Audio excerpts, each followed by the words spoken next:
La vie chrétienne va au-delà des réalités de la foi, car la foi est appelée à traverser les difficultés. Donc pleurer ne veut pas dire que tu as perdu la foi, car il y a des lames qui sont source d'élévation. La vie chrétienne n'exclut pas la honte. Donc si tu es en train de pleurer, c'est que tu as très bien commencé comme Jacob regardait sa souffrance, mais Dieu voyait Israël. La vie chrétienne, bien-aimée, n'exclut pas la souffrance, car on ne commence pas la vie sans pleurer. Si tu commences sans pleurer, c'est un problème. Donc pleurer ne veut pas dire que tu as perdu espoir, mais c'est l'ADN pour te faire avancer, car il y a des échecs qui sont source de révélation afin que Dieu tire sa gloire dans ton humiliation. Comme les 14 ans de souffrance n'ont pas pu empêcher à Jacob de devenir Israël. C'est que ton règne est possible.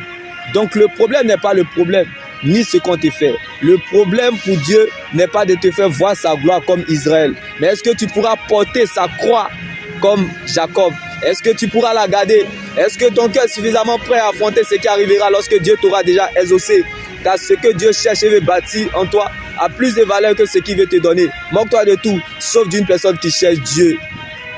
Car il peut être Jacob à 16 heures, mais avant le lever du jour, devenir Israël. Heureux l'homme qui cherche la présence de Dieu malgré les difficultés, car Jésus n'abandonne jamais ceux qui le cherchent et Dieu ne permettra jamais que ses saints connaissent la décomposition.